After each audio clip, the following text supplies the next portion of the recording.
So it's curious to me, by the time the show airs, it'll have been 7 years since the movie came out. The movie takes place 7 years after the tragedy. And, hey, no, that's the first time I've heard of it. That's cool. The awareness of both class distinction and climate change has obviously changed significantly since the first film. So how does the show reflect the way that's changed? Well, I mean,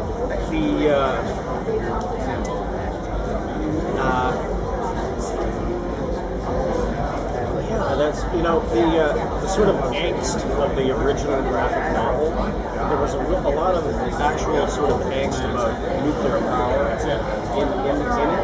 Strangely, that's, we should be still angsting about that, of course, but it's been overtaken by this climate catastrophe that's upon us. It's real and verifiable. We're all living in it. And to me, it was very compelling to set a story at the end of a climate disaster. It's not just a climate disaster, it's a man-made climate disaster made by global warming and then an attempt to reverse global warming. That's how we froze the world together. And it's interesting to see now, I mean, for a number of years, that there's a number of scientists' projects suggesting launching things into the atmosphere to reflect sunlight to alter our climate. I believe we should alter our fucking selves. Yeah, I think it just made everything all the more urgent, like when I saw the movie all those years ago, it felt like, still much more science fiction and far-fetched than it does today. So I feel like the way things have progressed in the real world has just heightened this entire reality, made all of the stakes that much higher, because it's a reality that now we can all kind of picture is terrifyingly close to home. Yeah, it's a world in which we might all find ourselves in. So that's what I love about it being 7 years in the future, because all these characters still have their memories of the past. So it's not a whole new world, it's a transition. And it's, the world that we're picking up at 7 years in the future, the world they left is this world, exact world. So it grounds the whole thing. It doesn't feel futuristic. It feels like these are people from our society who boarded this train to be the last survivors. So it's visceral and it's immediate, and we've been talking about this over that sense of grief and loss that everybody has dealing with on the train. That is about it's about losing member and it's slipping from our grasp. So it's nice to have the show be about something important. Now, with shows like Star Trek and Voyage Beyond the Sea, they were all essentially bottle shows, but they all once in a while got outside. Now, with Snowpiercer, I imagine you're never going to get outside. So is that limiting at all plot-wise? It's part of the reason we decided we better make the train 1,001 cars long.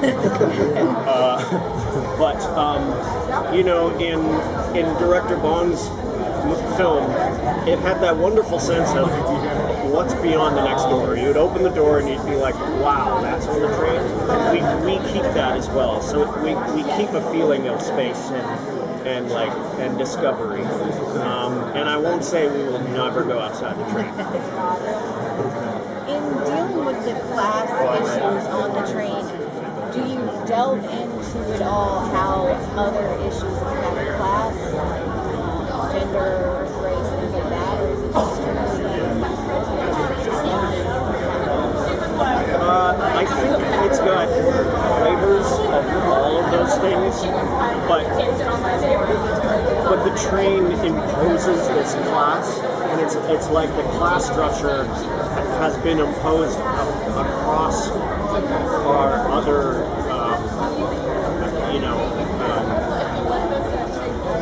our other sort of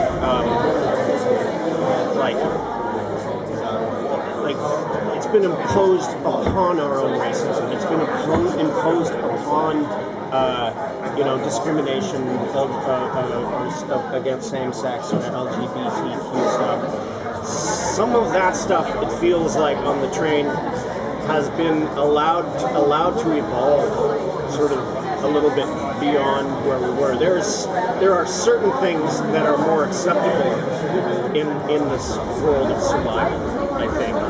And as we said a little bit, then your character deals with this a little bit. Yeah. There's some fluidity that starts to kind of enter the culture of the train. I think in a way that we're seeing in our society now too, is that people, I think already, even as not trapped on a train, we feel kind of confined by a lot of these labels. And so imagine being then on a train, how much even more confining that is. So my character begins to sort of explore different relationship dynamics and polyamory and different ideas of what even love means to her and relationships because she came onto the train married in a very monogamous situation.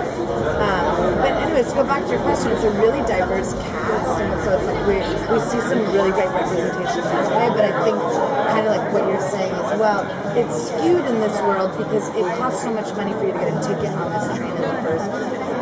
So it's sort of like, it is a microcosm of our society, but you have to think that the majority of the train who bought tickets were wealthy people, and so the tail, this 1%, is really like where we get to see who got kind of left out. But I think, it's its own world as well, because it has its own politics, the way that the train is now forced everyone right on top of each other. And first class is it's an international cast up there. Wealthy people from all over the world got in as early investor status to get their seats in the train. And then the tail as well. It was a diverse group of people across social classes who invaded the train. That was a random group of people.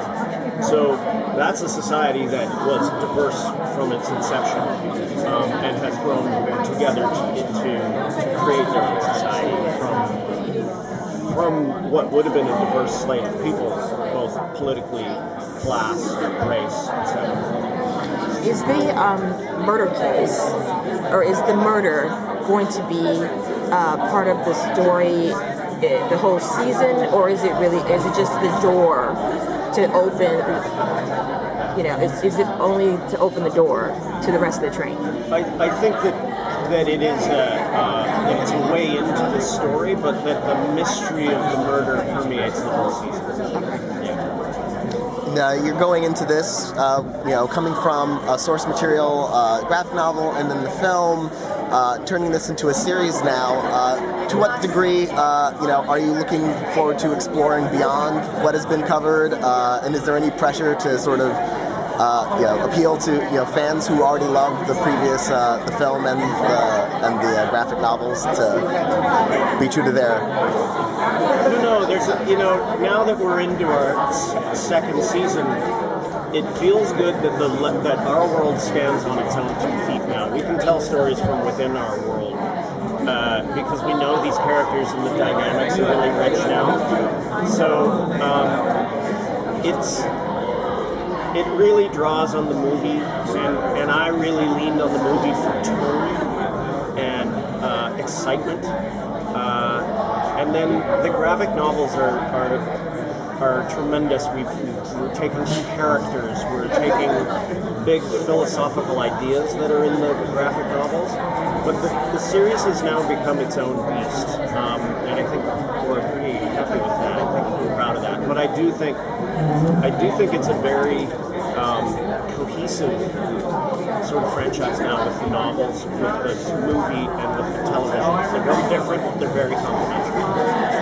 Yeah, I hope for fans it'll be just exciting to go deeper into a world they already know and love, because it's the same universe, but a lot of new characters as well. So it's like I feel like you just get to dive further into this world.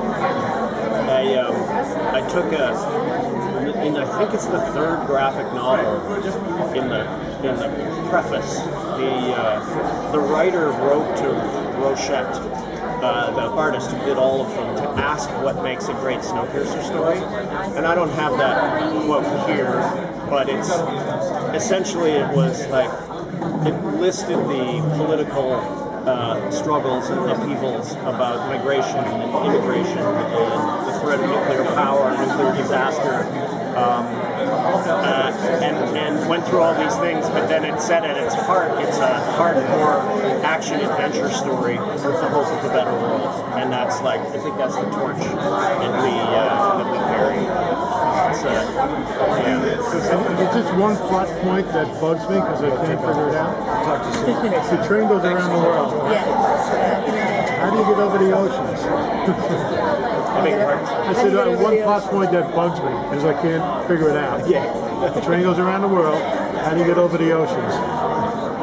Feats of engineering. Or are they all frozen? There's Mr. Wilford's amazing feats of engineering take us across the Bering Sea bridge, and they take us up over the Canadian Arctic to come down to Svalbard and into Norway or. Are you making this up right now? Or No. We have a map, believe me.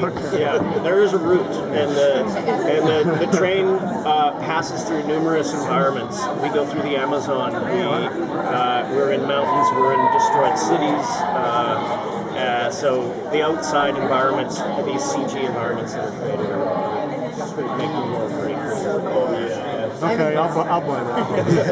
Who were your directors and how were they chosen? James Hawes was our producing director. So James was my creative partner through the season. He shot the first block and the last block. So episodes 1 and 2 and episodes 3 and 10. And then we had 3 or 4 other directors take on those other blocks. One of which, Helen Shaver, is someone that I worked with on Orphan Black. And then we had Everardo. We were looking for directors with an interesting vision who dance with the camera and can get cool shots out of tiny narrow sets. Who else was it? Did you have a favorite director? Everardo was fun because he would play music. He played this loud classical music in one scene that I don't want to give away, but really added to this epic atmosphere of trying to build tone in this world. And he seemed to be really excited by the action stuff, so I think his episode was full of a lot of the revolutions. So that was really fun. We had Fred Toy as well. Yeah, Fred was really great too. And Sam. Yeah. Everyone was wonderful, and it's a nice opportunity in TV to get to work with different people and sort of. But James was there for every episode, as was Graeme, just making sure it's all cohesive. Thank you. Thank you. Look forward to it.